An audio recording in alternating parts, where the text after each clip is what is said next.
What's happening, everybody? It is Monday, Motivation Monday to be exact. And I have a great interview lined up for you guys this evening. I got Mr. Samuel Burnham of the 1 million for short, but I'm going to say conscious and conscientious black contributors and voters. Can you dig it? And we're going to have a great conversation tonight. Mr. Burnham, what is going on, my brother? Oh, happy to be here. Just happy to be here and happy to spread the message. The 1 million. Yes, sir. The 1 million. It's a great message. It's going to be a great show. We're going to touch some good points for you guys. And also, we're going to let you guys know how to get involved and how to contribute and be a part of the million. Because, again, together, we can do great things. We can do great things. Mr. Samuel Burnham, without further ado, let the people know who you are and what you do, my man. Great. I definitely appreciate you for allowing me to come on there. You're very welcome. Yes. Oh, sorry. Thought I heard something there. Yeah, that's all good. For those that may have missed it, is Samuel Burnham. I'm Samuel Burnham. I'm assistant to the national conveners of the 1 million conscious and conscientious black contributors and voters, also known as the 1 million for short. I know it's a long name, but it's a lot into it. What we are about is self-empowerment and the upliftment of the black community, in short. We have 23 planks, 23 things that we stand on as a movement that we fight for and work for on a regular basis. And I want to again stress that we are a movement and we seek to give birth to organizations as we become more organized and get a critical mass of people to give birth to these organizations with an S. That's right. Organizations. They say there's strength in numbers, man. There's so much strength in numbers. There's so much strength in numbers. Well, we're definitely going to get into some things, man. You want to touch on some topics and things of that nature. Give me a brief update, man. What's been going on with the million? How's everything going? Well, we have a training and orientation set up, I guess, going from forward to backward here, January 19th through 21st. In Greenville, South Carolina. That training and orientation for anybody who is new to the movement, you'll get a chance to physically meet, greet, and fellowship with members of the movement. Any question that maybe someone didn't answer when y'all met in person at the grocery store, or you discovered this by the Carl Nelson show, or any other form of communication, will definitely be answered there as far as getting a chance to meet people or anything you forgot to ask. Again, that's at Greenville, South Carolina, January 19th to the 21st is our training and orientation. The purpose of is to, number one, fellowship, meet and greet, and get to know each other. What makes us different in general is that we want to make sure that we're not internet revolutionaries or internet revolutionaries. You have to form bonds of fellowship necessary to work cooperatively. So that's one of the reasons. The second reason is there's an economic empowerment workshop there dealing with the membership, but also the greater black community. But of course, pro, we want to support those who are fighting for black folks and are conscious and conscientious. So that economic workshop covers the movements, movers and shakers who are trying to provide opportunities for those fighting on behalf of our people, as well as the greater black community. And lastly, we want to discuss the strategies and best practices for what our movement is about, which is described under those 23 planks.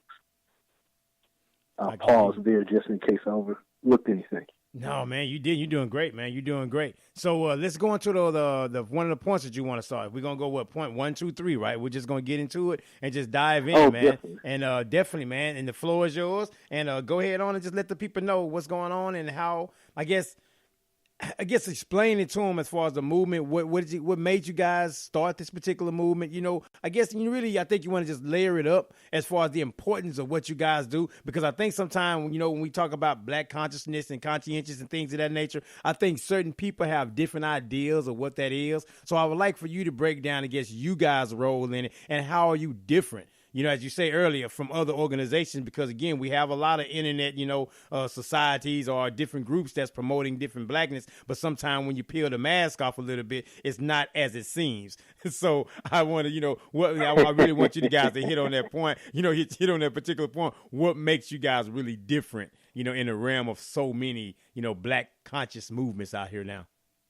Okay, and just to add some clarity, I'm looking at 3 areas of what makes Go 1 Million, which for those just joining us, is Go 1 Million is for short for Go 1 Million Conscious and Conscientious Black Contributors and Voters. We're looking at 3 areas, what makes us different from mainstream black movements. And I stress mainstream is because we don't know every movement that's out there, and we know there's a lot of good people doing good things.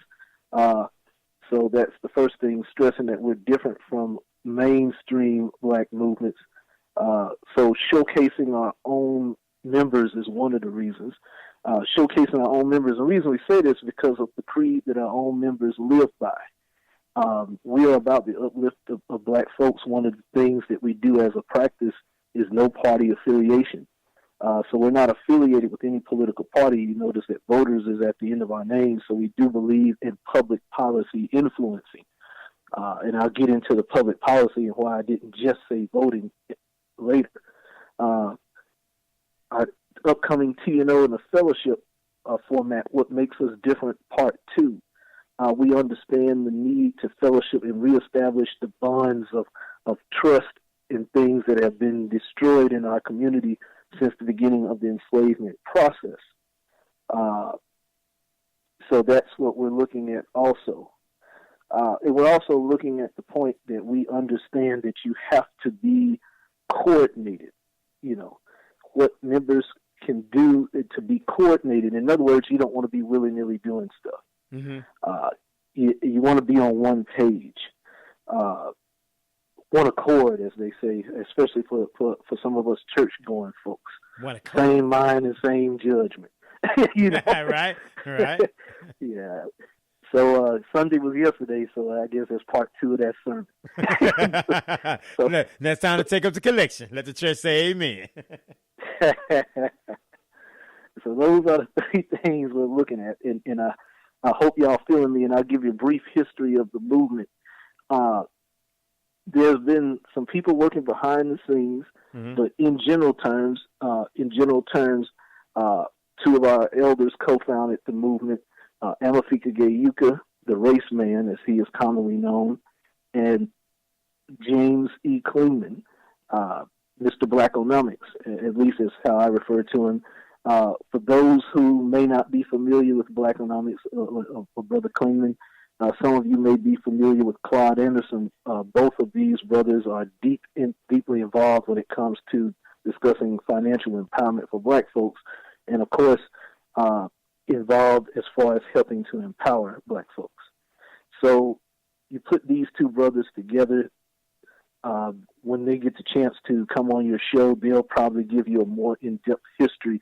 But let's just say between the 2 of them, they have a combined fight for the black community, probably longer than I've been walking this earth, and I've been on this earth for 44 years. So, so they've been committed to and I don't want to just say the struggle, because they are in the business of being practical, as the popularized phrase by Baba Gayuka, Amafika Gayuka, is practical nationalism. One way to describe that is to put it into practice. It's not about hating other people and being racist and wanting to nationalize someone else's stolen land, wealth, resources, and people. It's talking about behaving as a nation of people with common goals, including the goals to protect and uplift your people. So that's the best way, in a nutshell, I can describe practical nationalism. Is not a nationalism, again, where you want stolen wealth, land, resources, and people from someone else. It's about nationalizing your own. Exactly. So, get your own. That's what makes us different. I like that. I like that though, because it's almost like a it's so solution oriented, you know, because you see so much of what has gone wrong and we see what the problems are. So I really like the fact that you guys are really have so many levels of solutions, you know, that everybody can get, you can't miss anyone, right? You can't miss anyone what you guys are doing. And I really think that was a well thought out effort that you guys are doing, and it's steady growing and it's steady building, because I'm seeing the growth of it also, and because you guys are steady staying consistent, and it's really worth it. You know, it's really worth it that we do it, because as you mentioned earlier, you know, the things that was put upon us from slavery. And a lot of times I believe that people think because it was so long ago and it was such a far away deal, and they don't really talk about it in history books as much, you know, but a lot of rules and regulations for our people weren't passed until like the 60s. So that really wasn't that long ago, you know, and so a lot of those remnants and a lot of those things are still in place. And as I was talking to you offline, I think sometimes that's where I've run into some of the issues when we give ourselves so much trouble when there were so many systems in place to keep us at a particular level. Exactly. And one thing I mentioned about that before is, unfortunately, we deal with brothers and sisters that live foul, as we say, that actively harm their own community. And one thing we, as race-conscious black folks, got to understand, especially now that some people see the phrase conscious community in a negative light based on watching too much YouTube and social media. Yeah. I hate to put it out there, and the reason I sound harsh is when I say watching too much YouTube and social media, because if a person assumes that everything they watch is Bible, they're going to be in trouble. So that's why I'm saying it is like when you interact with the people that's actually race conscious, that are doing for self, that are pro-black, because some people now say, well, I'm not pro-black because pro-black is getting on the radio and fighting. And, well, I'm going to say proudly that I am pro-black because I'm either pro-black, neutral, or pro-something else. Yeah. Yes, sir. Yep, that's right. It's like if you ain't pro-black, you're either neutral. If you want to be just you can, but it's kind of hard to work in a collective if you're a rugged individualist. But if you want to be neutral, fine. But like me and you both believe, if you ain't pro-black, you really aren't pro-black community. So just because some people get up there and claim what it is to be pro-black, again, as practical, and I consider myself a practical black nationalist, I believe in doing things in a practical manner to nationalize our efforts to uplift. And so those three areas that I'm stressing, you can find out in www.IamOneOfTheMillion.com under About Us. It won't mention them in the way that I condensed it, but I'm going to read verbatim just to get everybody on the same page, get us all of one accord. Just read verbatim 2 paragraphs, and then I promise I'm going to get deep into the weeds on the 3 areas we just prepared to discuss. Not a problem, man. I just posted the website under the chat spot as well, so people can look at that also. So www.IamOneOfTheMillion.com. Great. And as we put it, now we're clicking on the About Us section. And under here, you'll see 2 people sitting down at what looks like a church pew. Lord will, you'll get a chance to meet at least one of those sisters there if you show up at the TNO, January 19th through 21st, willing and ready to help serve the community. It says, this is how we started the journey.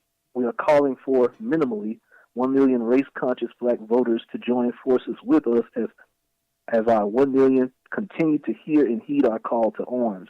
The abundance of talent, skills, and expertise to be found among you will readily become evident, and each of you will begin to find or make your place in our ranks and take on assignments critical to our eventual success. Second and final paragraph. What is a conscious black voter? And as you notice, we are voters at the end. We're conscious black contributors, conscious and conscientious black contributors and voters. The 1 million conscious and conscientious black contributors and voters movement refers to black individuals who are fully aware that our race needs the best and brightest we produce to place the interest of our people collectively in first position, in quotation marks. In doing so, we put into practice that what all other racial and ethnic groups do routinely and automatically. So I just dropped the bomb on us. Boom. I hope you realize that this practical. Shots fired. Yep. shots fired in hopefully a positive way. I hope it hits you in your chest in a positive way. It hits you in your heart, spiritually, mentally, in a positive way. When, people get scared when you start talking about pro-black and in practical, because they don't know practical black nationalism as popularized by Amafika Gayuka.